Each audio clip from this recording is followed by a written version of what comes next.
할렐루야 샬롬하고 우리 인사합니다. 할렐루야 샬롬 샬롬 샬롬 샬롬 샬롬. 하나님 사랑합니다. 여러분 주 안에서 사랑합니다. 사무엘 14장 1절에서 33절인데 위로부터 난 지혜입니다. 29절부터 33절 본문을 보면 압살롬이 요압을 왕께 보내려 하여 압살롬이 요압에게 사람을 보내 부르되, 이 내용이 어떻게 된 내용이냐면은 아들을 용서하지 못해요. 그 사촌을 살해하죠. 일부러. 왜냐하면 자기 동생이 그 좋지 못한 일을 겪어요. 그죠? 그러다 보니까 이게 한 3년여 정도 압살롬의 마음속에 그 화가 담겨가지고 이걸 어떻게든지 복수를 하려고 압살롬이 마음으로 벼르고 있었어요. 게다가 그 지금 우리나라로 말하면은 세자예요. 세자. 그 왕이 그 왕자가 그 암논이죠. 암논이 자기 여동생을 겁탈을 하는 사건이 있었는데, 그것을 다윗이 벌을 주질 않고 그냥 넘어가 버리다 보니까 좀 조용해졌네요. 넘어가 버리다 보니까는 이게 너무나 마음에 화가 나가지고 죽이고 도망을 가죠. 압살롬이 자기 외할아버지네 그 댁으로 도망을 피신을 해요. 그거를 그 다윗이 용서를 하지 못하고, 그러다고 뭐라고도 하지 못하고 떼버려 두니까 찾지도 않고, 그러다 보니까 압살롬이 너무너무 마음이 아파하는 걸, 그리고 아들을 그리워해 다윗이. 그러다 보니까 그거를 요압 장군이 옆에서 측근에 가장 가까이 있다 보니까 그 마음을 안 거예요. 그래서 스루의 아들 요압의 왕의 마음이 압살롬에게로 향하는 줄 알고 2절에 보면, 14장 2절에 보면, 드고의 사람을 보내 거기서 지혜로운 여인 하나를 데려다가 그에게 이르되, 청하건대 너는 상주가 된 것처럼 상복을 입고 기름을 바르지 말고 죽은 사람을 위하여 오래 슬퍼하는 여인같이 하고 왕께 들어가 그에게 이러이러하게 말을 하기. 하나 연극을 하는 거죠.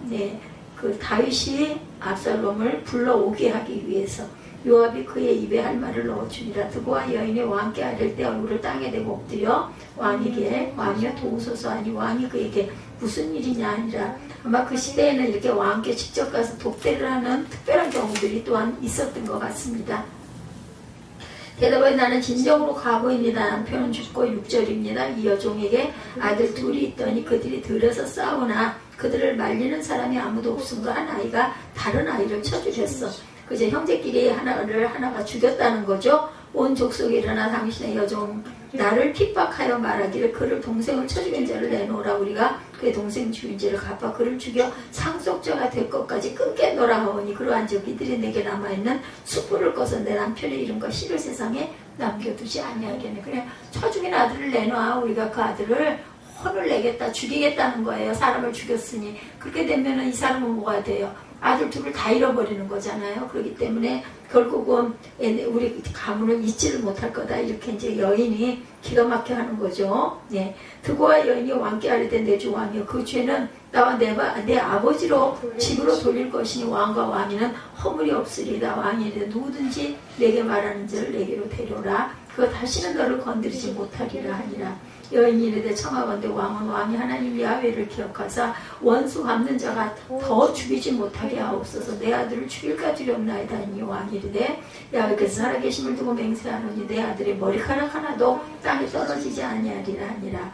여인이 이르되 청하건대 당신의 여종을 용납하여 한 말씀을 내 주 왕께 여쭙게 하옵소서 하니 그가 이르되 말하라 하니라. 여인이 이르되 그러면 어찌하여 왕께서 하나님의 백성에게 대해 이 같은 생각을 하셨나이까? 이 말씀을 하심으로 왕께서 죄 있는 사람같이 되심은 그 내쫓긴 자를 왕께서 집으로 돌아오게 하지 아니하심이니이다.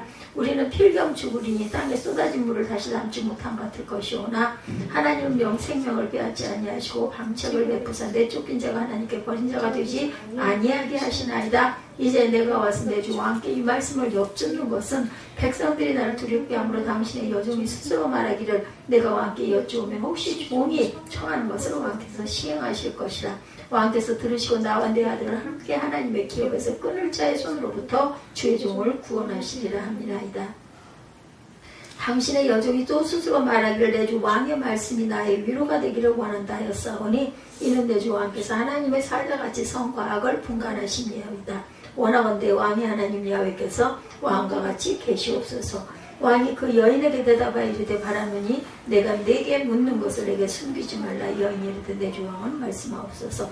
19절입니다. 왕이 이르되 이 모든 일이 요압이 너와 함께하였느냐 하니 여인이 대답하여 이르되 내 주 왕이 살아계심을 두고 맹세하옵나니 내 주 왕의 말씀을 좌로나 우로나 옮길 자가 없으리다. 왕의 종 요압이 내게 명령하였고 그가 그 모든 말을 왕의 여종의 입에 넣어주셨사오니 이는 왕의 종 요압이 이 일의 형편을 바꾸려 하여 이렇게 함이니이다. 내 주 왕의 지혜는 하나님의 사자의 지혜와 같아서 땅에 있는 일을 다 아시나이다 하니라.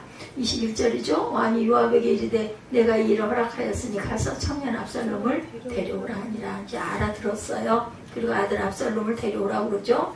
요압이 땅에 엎드려 절하고 왕을 위하여 복을 빌고 요압이 이르되 내 주 왕이여 종의 구함을 왕이 허락하시니 종이 왕 앞에서 은혜 입은 줄을 오늘 아나이다 하고 요압이 일어나 그술로 가서 압살롬을 데리고 예루살렘으로 오니 왕이 이르되 그를 그의 집으로 물러가게 하여 내 얼굴을 볼 수 없게 하라 하며 압살롬이 자기 집으로 돌아가고 왕의 얼굴을 보지 못하고 왔어요. 그죠?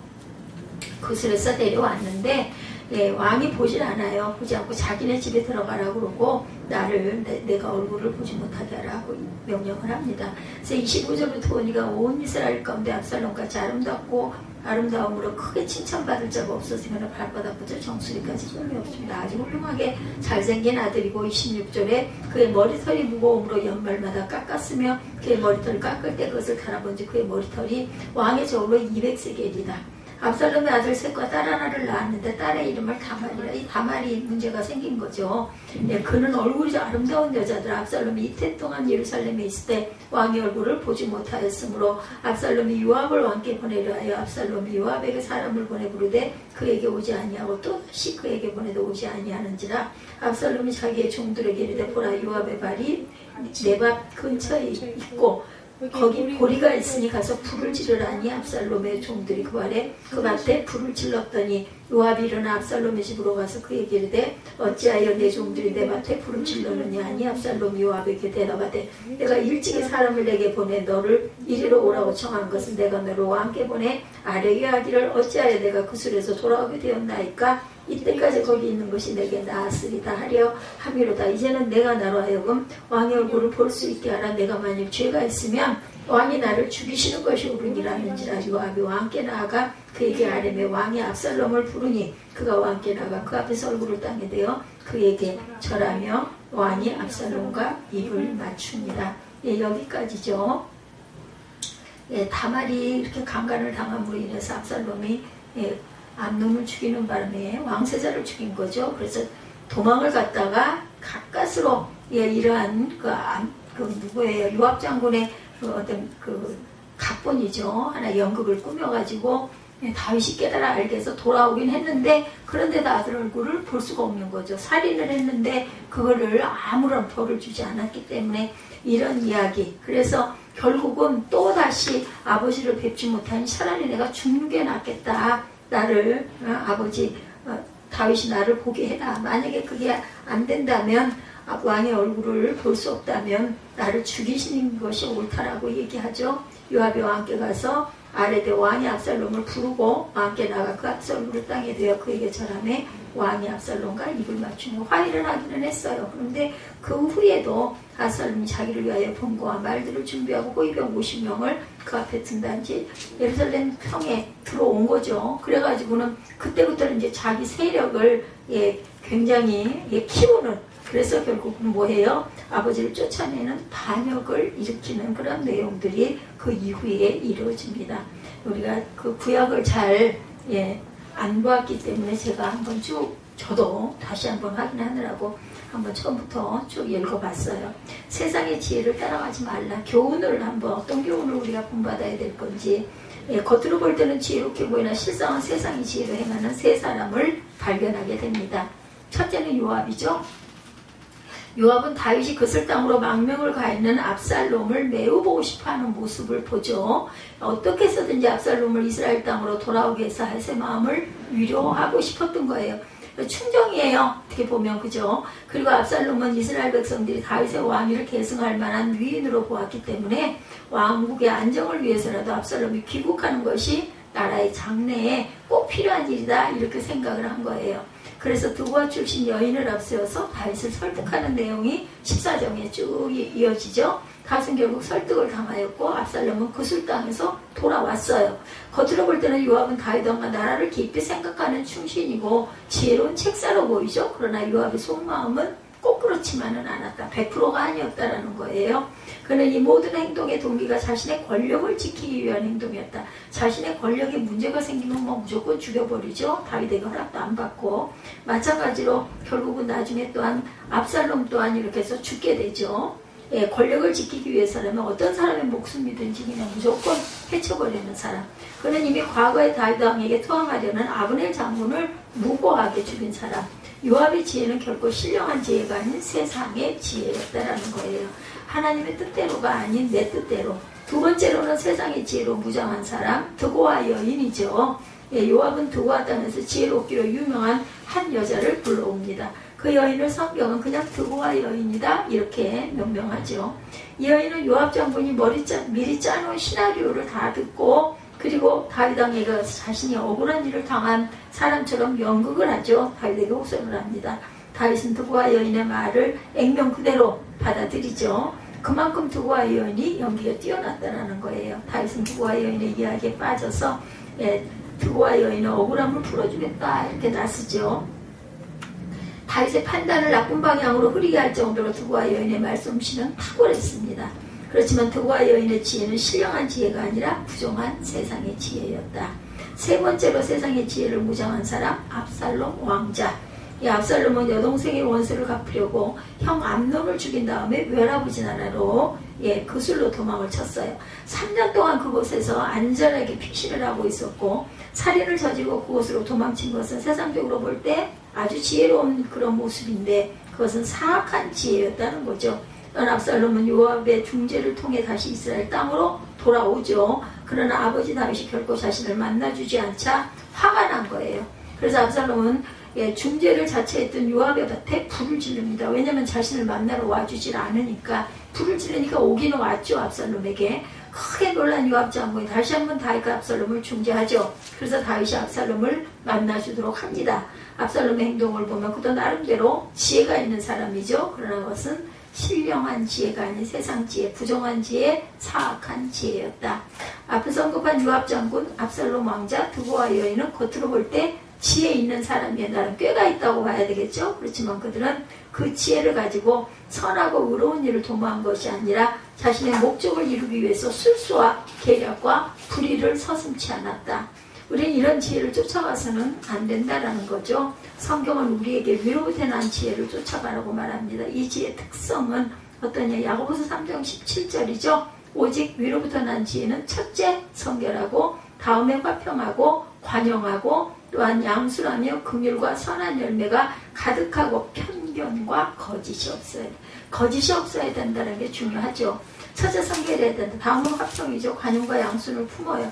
긍휼과 선한 열매, 편견과 거짓이 없었다. 근데 세 사람의 지혜는 어땠어요? 각 지혜는 강교하고 불의하고 사악했다. 우리는 세상의 지혜를 따르지 말고 오직 위로부터 난 지혜를 행하고 가야 되겠죠. 위로부터 난 지혜는 어때요? 어떻게 받아요? 예수를 믿는 자, 예수님 안에 거하는 자, 예수님의 이름으로 예수님의 말씀으로 기도하는 자입니다. 고린도전서 1장 30절이죠. 너희는 하나님으로부터 나서 그리스도 예수 안에 있고 예수는 하나님으로부터 나와서 우리에게 지혜와 의로움과 거룩함과 구원함이 되셨으니 이렇게 말씀해요. 예수를 믿는 우리에게는 언제든지 위로부터 난 지혜가 있어야 된다. 우리가 예수님을 본받아서 행하고자 한다면 예수님의 이름으로 기도하면 우리의 지혜의 근원이 되시는 주님이 위로부터 난 지혜를 우리에게 주신다. 기도하다가 그죠? 깨달죠. 그 지혜로 행하는 저와 여러분들이 되시기 바랍니다. 또한 사랑과 공의를 행해야 된다. 위로부터 난 지혜를 받아서 항상 우리가 기도할 줄 알아야 되고 또한 행할 때 어떻게 사랑과 공의로 행해야 되겠다라는 거죠. 네. 요압은 다윗을 설득해서 압살롬을 이스라엘 땅으로 돌아오도록 하기 위해서 억울한 사연을 만들어냈죠. 그래서 드고아 여인이 억울한 사연의 당사자인 것처럼 꾸며가지고 다윗에게 말하도록 합니다. 다윗은 그 사연에 깊이 공감하고 여인의 억울함을 풀어주겠다라고 선언을 했어요. 요압이 만든 억울한 사연의 문제점은 사랑과 공의가 균형을 이루지 못한 데 있었던 것. 한 여인이 남편은 일찍 죽고 두 아들을 의지해서 살고 있죠. 근데 어느 날 두 아들이 서로 싸우다가 형이 동생을 쳐 죽였어요. 비슷한 내용이죠. 그래서 동네 사람들이 살인한 형을 율법에 따라 사형에 처하겠다라고 내놓으라고 그러죠. 여인의 호소는 남편과 둘째 아들이 죽었는데 첫째 아들마저 죽어버리면 우리 집안은 어떻게 될 것이냐. 손이 끊어지고 말 것 아니야. 망한 멸문지화가 된다. 구약시대의 자손을 잇는 것이 하나님의 주신 거룩한 사명으로 여겼기 때문에 어찌하든지 자손을 잇도록 해야 하지 않겠는가 호소를 한 거죠. 이런 논리를 폈을 때 다윗도 여인의 호소에 수긍을 해서 자기가 나서서 첫째 아들의 생명을 지켜주겠다 이렇게 맹세를 합니다. 그렇지만 여기에는 중대한 과오가 있었다. 자손을 잇는 대의를 위해서라면 첫째 아들의 살인행위도 묵과해서는 안 된다라는 거죠. 있을 수 없는 논리다. 어머니로서는 동생을 죽인 첫째 아들도 용서할 수 있는 그 존재죠. 엄마가 큰아들도 작은아들이 죽어서 마음이 아프지만 그래도 큰아들마저 죽여버리면 그거 어떻게 엄마가 그걸 어떻게 보고 있겠어요? 그렇지만 첫째 아들의 살인에 대해서 어떤 처벌도 내리지 않고 덮고 넘어가는 것은 결코 옳은 일이 아니라는 거죠. 공의를 저버리는 불의한 일이다. 사랑은 있으되 공의는 없는 절름발이 처사다. 다윗은 요압이 만든 사연에 공감을 한 나머지 첫째 아들을 지켜주겠다고 약속을 했어요. 그런데 사연의 주인공이 누구예요? 다윗 왕 자신이죠. 다윗은 압살롬을 용서하는 것이 결코 옳은 일이 아닌 것을 잘 알고 있습니다. 그러나 두고와 여인에게 한 맹세 때문에 어쩔 수 없이 압살롬을 용서해서 이스라엘 땅으로 돌아오도록 허락을 하긴 했어요.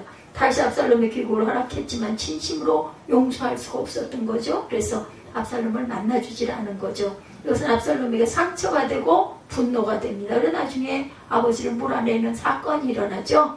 일단 용서하겠다고 귀국을 허락했으면 과거를 청산하고 화평하게 지내도록 회개하게 하고, 그죠? 그리고 또한 다독여 주기도 해야 돼요. 그 입장을 봐서.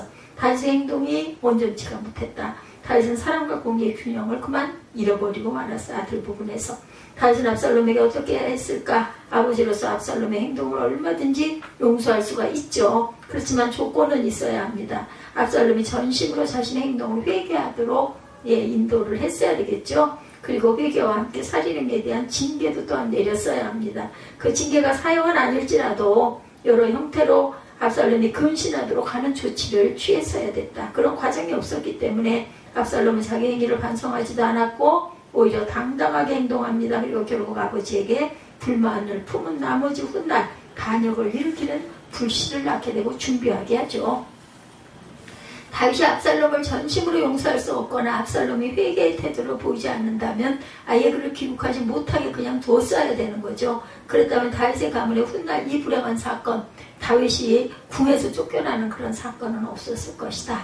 다윗은 바세바의 사건 이후에 이전에 그가 보여주었던 사랑과 공의의 균형을 그만 잃어버렸어요. 자기가 잘못했기 때문에 바세바로 인한 잘못했죠. 우리아를 죽였으니까. 그렇죠. 하나님 우리에게 사랑과 공의의 균형을 이루셨습니다. 하나님의 사랑은 죄로 타락한 우리를 용서하기를 원하셨고, 그렇지만 하나님이실지라도 죄인된 우리를 용서하시려면 어떻게 해야 돼요? 우리가 지은 죄에 대한 대가를 지불해야 했기 때문에 하나님의 공의는 우리 죄를 위하여 독생자 예수 그리스도를 내주셨어요. 십자가에 못 박히고 돌아가게 하고 죽게 하고 그리고 다시 부활을 시키셨죠. 그러니까 십자가에서 피 흘려 죽으심으로 우리 죄의 대가를 지불하셨고 공의를 지키시고 행하신 거죠.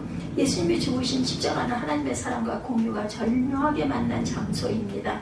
하나님 우리가 지은 어떤 죄라도 용서하시지만 우리가 전심으로 죄를 회개할 때 죄를 용서해 주신다. 회개가 따르지 않는 용서는 다시 불의를 일으키기 때문이라는 것. 시편 85편 10절입니다. 인애와 진리가 같이 만나고 의와 화평이 서로 입맞추었으며 이렇게 말하고 있어요. 그럼 우리는 사랑과 공의의 균형을 잃지 말아야 되겠다. 위로부터 난 지혜, 하늘의 지혜의 특성은 사랑과 공의가 균형을 이룬다. 우리는 범사의 사랑으로 행하되 단지 정에 이끌려 공의를 저버리면서까지 용서하고 편의를 봐주고 눈 감아주는 것은 옳지 않은 일이다. 훗날 그 행동은 부메랑이 되어서 다윗처럼 불행한 대가를 치르게 된다라는 것. 오늘 본문에서 세상의 지혜, 불의한 지혜, 강교한 지혜를 행하는 세 사람을 우리가 봅니다. 그들과 같은 지혜를 행하지 말고 위로부터 난 지혜, 신령한 지혜를 받아서 공의롭게 행하고 나아가야 되겠다. 그리스도 안에 있는 자에게는 이런 지혜를 주신다고 약속을 하고 계시죠. 요압과 다윗은 공의 압살롬을 용서하는 과정에서 사랑과 공의를 온전히 이루지 못했고, 그 사랑과 공의의 균형을 이루신 하나님처럼 항상 온전한 사랑과 공의로 실천해 나가고 위로부터 난 지혜를 온전히 받아서 아버지 세상에서 우리 주변에 있는 많은 사람들에게 그것을 본을 보이고, 또한 어떤 문제가 있었을 때 주님의 말씀 속에서 답을 얻고 기도하며 사랑과 공의를 실천해 나가는 하나님의 마음을 담는, 주님의 사랑을 담는 저와 여러분이 되시기를 주님의 이름으로 축복합니다. 결단하시고 축도로 예배를 마치도록 하죠.